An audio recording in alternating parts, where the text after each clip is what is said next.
Good afternoon, financial planners. Day 21 of the quarantine, start of week 4, market period 4. Want to say hello. We got a new topic today.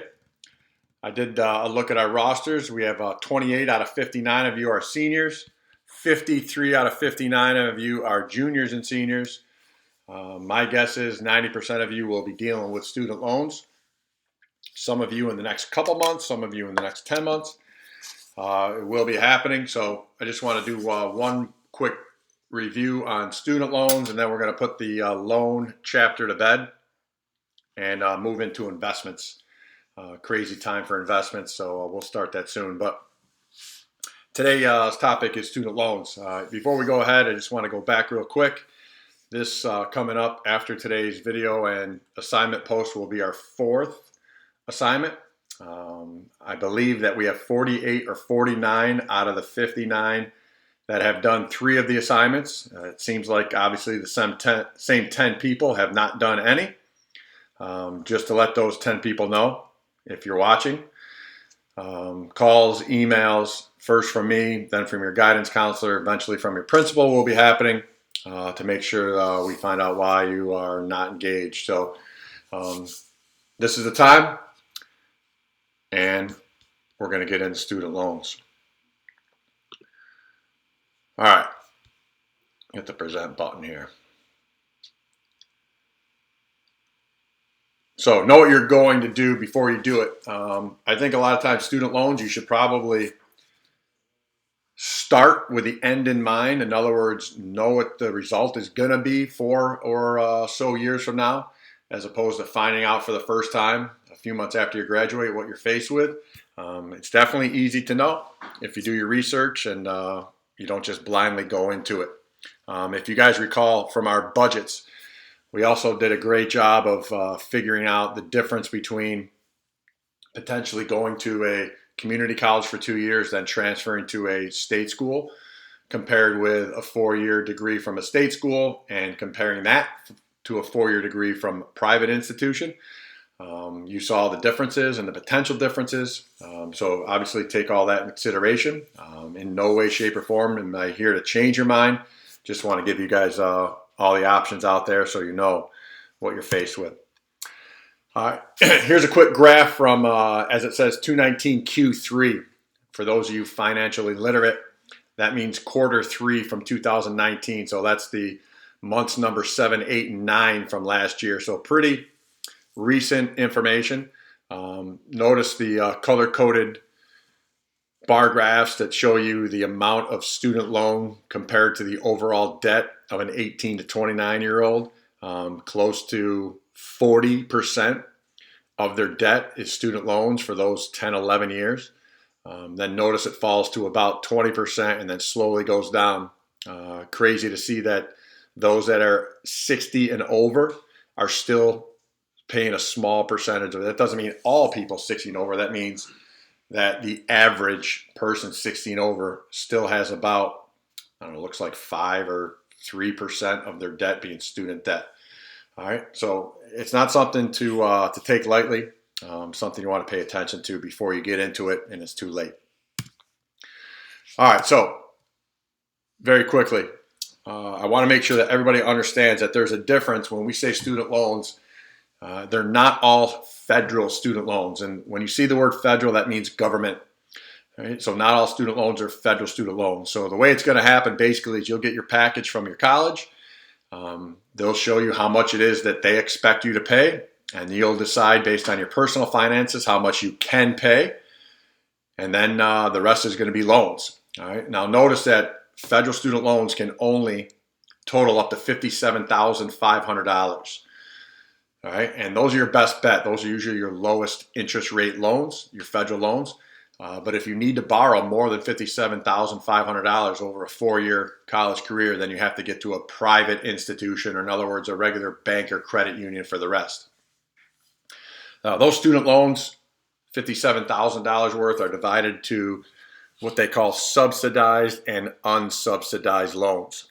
Notice that there are more loans available unsubsidized than there are subsidized. All right. The reason for that is because the subsidized portion, the government pays the interest until 6 months after school ends. So the government is paying the interest on those loans for you until your school ends, which is why it's only $23,000 worth.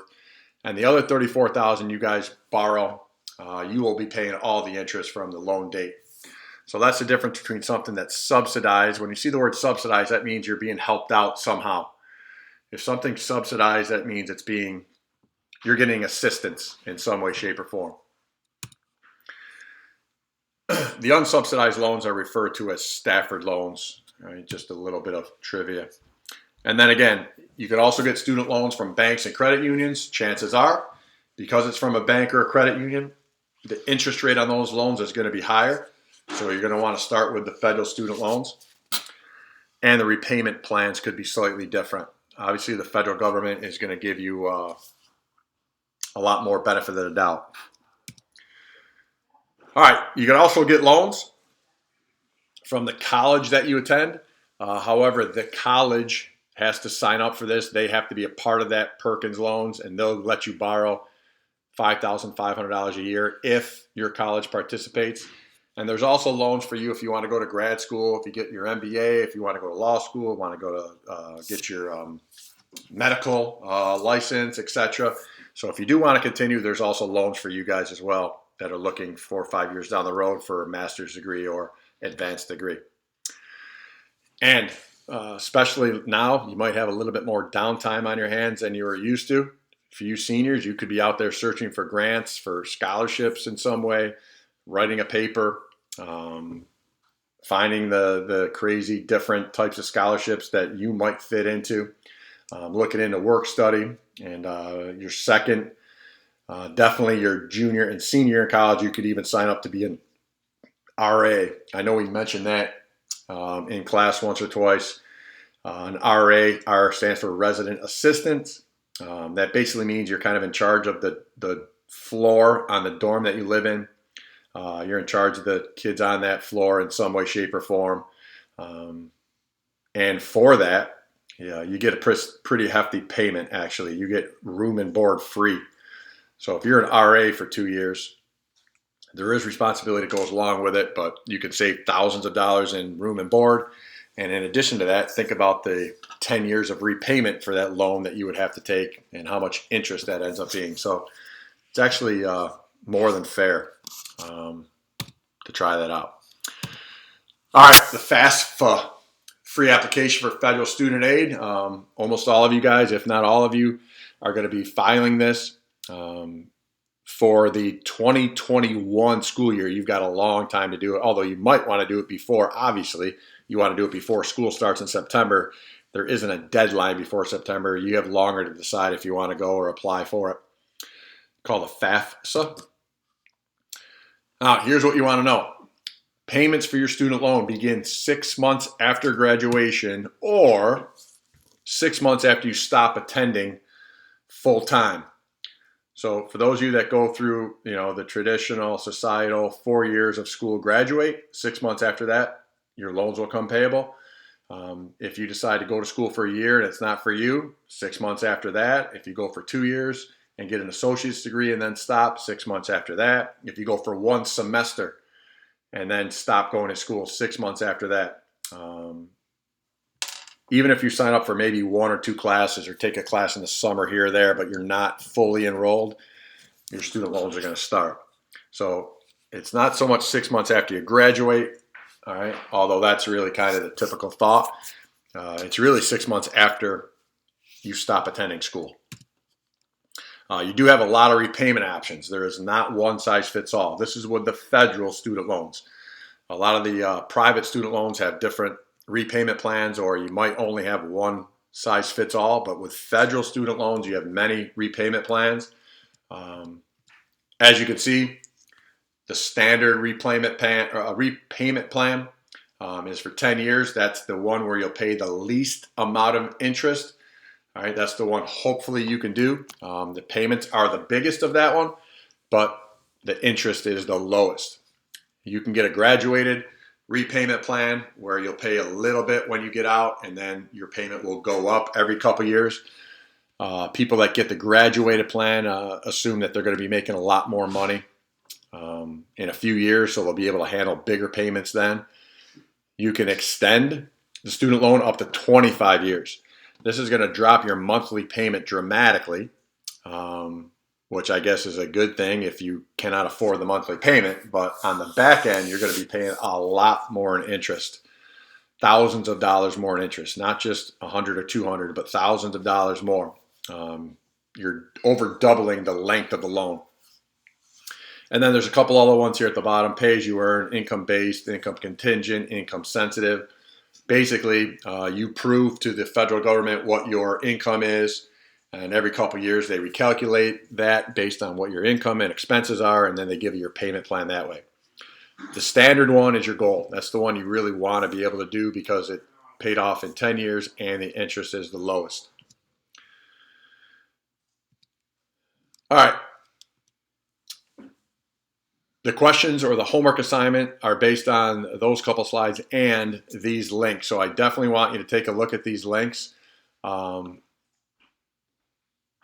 I've given you. Here's what you want to know about your student loans. And then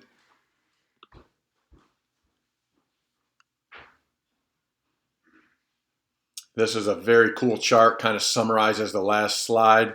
You can slide grab and slide on that to make it larger or smaller, obviously. The standard plan, again, that's the one we want. Gives you the pros and cons, graduated, extended, and those income-driven options. Please take a look over at the right. Right? After you graduate, a lot of times you might end up consolidating or refinancing. There's a difference, right? Words matter. So make sure you look at the difference between consolidating your loans and refinancing your loans. So make sure you click on that link. And then the last one is a quick YouTube video. I'm not going to click on this one. It's a minute and a half or so. All right, but you want to make sure you want to watch those and read those articles, look at that infographic because the questions are based on those. All right, so that's just a quick overview of student loans. Not a lot. It's our last thing about loans. We did credit cards. We did loan basics in general, and now the student loan. So we'll finish this up in our loan chapter, our loan unit, and then we'll move on to investments. All right, my favorite part. All right, hopefully everybody's great. Again, reminder, Tuesdays and Thursdays, we have office hours from 10 o'clock to 11 o'clock. Waiting for you to join our Google chat. If you do have any questions, obviously you don't have to wait for those times twice a week. You can email me at any time and I'll respond pretty promptly. All right, hope everybody's safe and healthy. Again, I'm here at any time for questions. See you guys soon.